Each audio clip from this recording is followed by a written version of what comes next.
ঢাকা আন্তর্জাতিক বাণিজ্য মেলায় স্টল বরাদ্দ নিয়ে গড়ে উঠেছে এক চক্র। ইপিবির কিছু অসাধু কর্মকর্তার সাথে মিলে এই চক্র বছরের পর বছর নামে বেনামে মেলায় স্টল প্যাভিলিয়ন বরাদ্দ নিয়ে 3 থেকে 10 লাখ টাকা লাভে বিক্রি করছে। অথচ নিয়মের ফাঁদে পড়ে সরাসরি স্টল নিতে পারছেন না সাধারণ ব্যবসায়ীরা। নিয়াজ মোর্শেদের রিপোর্ট, ক্যামেরায় ছিলেন Manik. Black marketing here, very black marketing. I think this is the mafia. 29 বছর ধরে হচ্ছে ঢাকা আন্তর্জাতিক বাণিজ্য মেলা। এমন আয়োজন নিয়ে একজন বিদেশি কেন প্রশ্ন করলেন, সেই খোঁজে নামে মাছরাঙা টেলিভিশন। কর্তৃপক্ষের দাবি, এবার মেলায় 11টি ভিনদেশি প্রতিষ্ঠান অংশ নিয়েছে, কিন্তু মেলার মূল প্রাঙ্গণে 50টিরও বেশি ভারতীয়, পাকিস্তানি ও ইরানি স্টল। এক ব্লক মে এক লিয়া হ্যায়, বি ব্লক মে और बाहर एक स्टॉल है हमारे पास। এসবের হিসাব কেন ইপিবির কাছে নেই? এরা কোত্থেকে এলো, কার কাছ থেকে স্টল নিয়েছে, কিভাবে নিয়েছে? স্টলটা পেয়েছে মামুন ভাই। ওনার নাম হচ্ছে মামুন সাহেব। ये कुरियर का नहीं है, यहाँ का लोकल डीलर होगा। थाईलैंड भी ये धोखेबाजी है। आप एम्बेसी में जाओगे, सर आपके नाम से मैं दुकान करना चाहते, कागज दे देगा। ईरान वाला भी इनका पर्सनल कोई नहीं है। তার কথা শুনে যাই ইরানি স্টলে। কথা বলতে অস্বীকার করেন মালিক, পরে স্বীকার করেন একটি চক্রের সহায়তায় বাড়তি দামে স্টল নিয়েছেন। There is no chance to take direct stall from EPB. We have to take it from another person.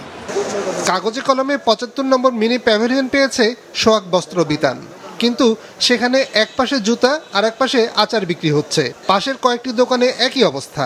একটা স্টলরে দুইটা করা হয়েছে আর কি। মেলা ঘুরে দেখা যায় ইপিবির কাছ থেকে যারা স্টল বরাদ্দ নিয়েছেন তাদের প্রায় কেউই দোকান দেননি। আপনাদের নাম নেই কেন? এগুলো তো মনে করেন নিয়ে টেন্ডার করে নিয়ে তারপরে সেল করা হয়। এটার সাথে কি শুধু ওই কোম্পানি আর আপনারাই, নাকি ইপিবির এরাও? তারা তো অবশ্যই জানে, তারা পারমিট না দিলে তো আমরা করতে পারতাম না। ইপিবির তথ্য বিশ্লেষণ করে কয়েকটি প্রতিষ্ঠানের নাম বারবার দেখা যায়। এদের একটি মিজান সার্জিক্যাল স্টোর। তন্ন তন্ন করে খুঁজেও মেলায় সার্জিক্যাল সামগ্রীর স্টল চোখে পড়েনি। তবে সাইনবোর্ডে ছোট করে লেখা মিজান সার্জিক্যাল স্টোরের দেখা মিলেছে, কিন্তু সেখানে বিক্রি হচ্ছে শাল, সোয়েটার। মিজান সার্জিক্যাল স্টোরের ঠিকানা হিসেবে মোহাম্মদপুরের মুক্তিযোদ্ধা টাওয়ারের নাম ব্যবহার করেছে, সেখানেও নেই সেই দোকান। 3 বাড়ি পরে মসজিদের পাশে পাওয়া যায় দোকানটি, কিন্তু মালিক নেই। মোবাইল ফোনে কথা বলে জানা যায় তার ট্রেড লাইসেন্স ব্যবহার করে মামুন নামে একজন মেলা স্টল নিয়েছেন।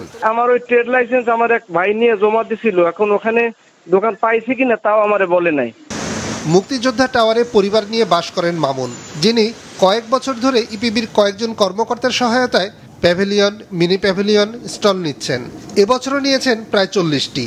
তারপর দেশি বিদেশি ব্যবসায়ীদের কাছে 3 থেকে 10 লাখ টাকা লাভে তা বিক্রি করছেন। আমার তো মিজান সার্জিক্যাল না, আমার তো অনেকগুলো আছে, আমার আরো 4-5টা আছে। মিনিমাম ভাড়া 5 থেকে 6 লাখ, এর নিচে হবে না। वो लोग हम लोग को कॉल देता, उसके बाद आके हम लोग दुकान लेता।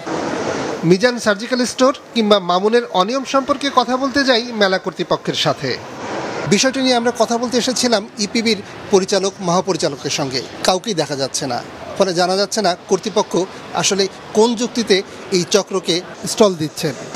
শুধু এই এক মামুন না, এরকম একাধিক চক্র গড়ে উঠেছে মেলা ঘিরে, যারা মেলার পরিবেশ নষ্ট করছে বলে অভিযোগ সাধারণ ব্যবসায়ীদের। বেশিরভাগ ভারতীয় ও পাকিস্তানি ব্যবসায়ী তৃতীয় পক্ষের কাছ থেকে স্টল কিনে ব্যবসা করছেন। এক একটি স্টল 1 মাসের জন্য কিনছেন 8 থেকে 14 লাখ টাকায়। এই টাকা তারা কিভাবে বাংলাদেশে আনছেন? মেলা শেষে কিভাবে লাভের টাকা তাদের দেশে নিয়ে যাচ্ছেন, সে প্রশ্নেরও নেই সদুত্তর। प्रॉफिट सेल है वो कैसे क्या करते हैं वो तो मुझे मालूम नहीं है सर। रुपया यहाँ से लेके चले जाएगा, हाँ बांग्लादेशी টাকা नहीं लेगा यार, পাকিস্তানি लेके जाएगा। সে তার লাভের টাকাটা হচ্ছে এখানে তাদের যে লোকজন আছে তারা ওখানে তাকে ব্যাংক ট্রান্সফার করে দিবে। বাণিজ্য মেলায় স্টল বরাদ্দে অনিয়ম, অবৈধভাবে বিদেশিদের অংশগ্রহণ এবং অর্থ পাচার নিয়ে যে দুর্নীতি হয় তা উদ্ঘাটন করেছে মাছরাঙা টেলিভিশন। এসব অনিয়মের বিরুদ্ধে কর্তৃপক্ষ কোনো ব্যবস্থা নেবে কিনা তা সময়ই বলে দিবে। নিয়াজ মোর্শেদ, মাছরাঙা সংবাদ, ঢাকা।